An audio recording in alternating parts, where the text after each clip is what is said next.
صبح و طیبہ میں ہوئی بٹتا ہے باڑا نور کا، صبح و طیبہ میں ہوئی بٹتا ہے باڑا نور کا، صدقہ لینے نور کا آیا ہے تارا نور کا۔ حبیبی یا رسول اللہ، میں گدا تو بادشاہ، بھر دے پیالہ نور کا، میں گدا تو بادشاہ، بھر دے پیالہ نور کا، نور دن دونا تیرا دے ڈال صدقہ نور کا۔ چاند جھک جاتا ادھر انگلی اٹھاتے جس طرف، چاند جھک جاتا ادھر انگلی اٹھاتے جس طرف، کیا ہی چلتا تھا اشاروں پر کھلونا نور کا۔ اے رضا یہ احمد نوری کا فیض نور ہے، اے رضا یہ احمد نوری کا فیض نور ہے، ہو گئی میری غزل پڑھ کر قصیدہ نور کا۔ حضرات، آقا کریم صلی اللہ تعالی علیہ وسلم کی جب ولادت و سعادت ہوئی تو پوری دنیا سے اندھیرے مٹ گئے، پوری دنیا سے تاریکیاں مٹ گئیں، پوری دنیا سے ظلمتیں مٹ گئیں، پوری دنیا سے اندھیرے مٹ گئے، پوری دنیا میں اجالے ہی اجالے پھیل گئے۔ جب ہمارا نبی پیدا ہوا تو کفر و شرک کے اندھیروں میں اسلام و توحید کا چراغ جل اٹھا، الحاد و باطل کی ظلمتوں میں حق و ہدایت کی قندیل چمک اٹھی۔ ساری دنیا پر چھائی ہوئی کفر و باطل کی شب تاریک میں حق و ایمان کا اجالا پھیل گیا۔ سچ پوچھو یہ سب کچھ ہونا چاہیے تھا، اس لیے کہ جب آمنہ کا لال دونوں عالم کا مالک و مختار، نائب پروردگار، من اللہ نور کا تاج پہن کر جلوہ افروز ہوا تو ہر قسم کا اندھیرا کیوں نہ غائب ہوتا۔ المواہب کی حدیث پاک ہے صفحہ نمبر 28، صفحہ نمبر 28 پر یہ روایت موجود ہے کہ شب قدر سے حضور نبی کریم صلی اللہ تعالی علیہ وسلم کی پیدائش کی رات افضل ہے، اس لیے شب قدر میں قرآن نازل ہوا،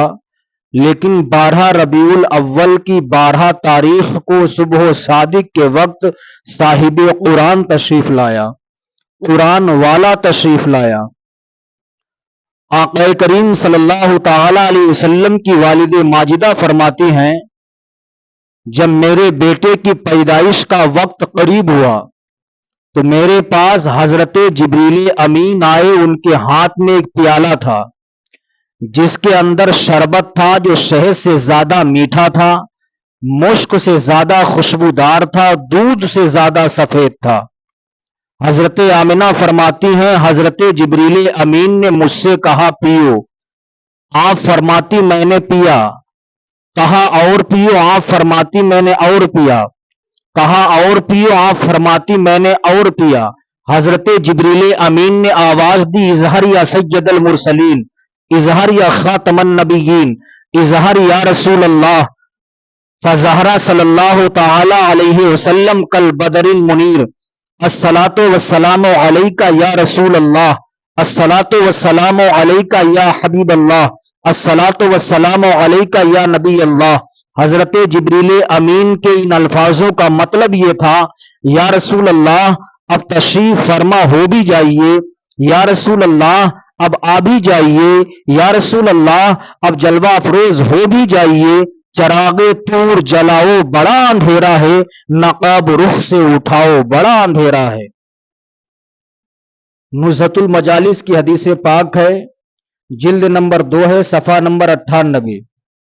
صفحہ نمبر 98 پر روایت موجود ہے، حضرت عبد المطلب فرماتے ہیں انا اطوف بالکعبۃ تلک لیلہ۔ حضرت عبد المطلب فرماتے ہیں جب رسول اللہ کی پیدائش کا وقت قریب ہوا، میں خانہ کعبہ کا طواف کر رہا تھا، میں نے دیکھا کہ اچانک خانہ کعبہ آمنہ کے گھر کی طرف جھک گیا۔ عبد المطلب فرماتے میں نے دیکھا کہ خانہ کعبہ آمنہ کے گھر کی طرف جھک گیا، کعبہ کے اندر جو حبل نامی بڑا بت تھا اس کے اندر سے آواز آتی ہے، الا وقد ولد النبی آخر الزمان، خبردار آخری نبی پیدا ہو گیا ہے، وَنَوَّرَ نُورُهُ إِلَى الْمَشْرِقِ وَالْمَغْرِبِ،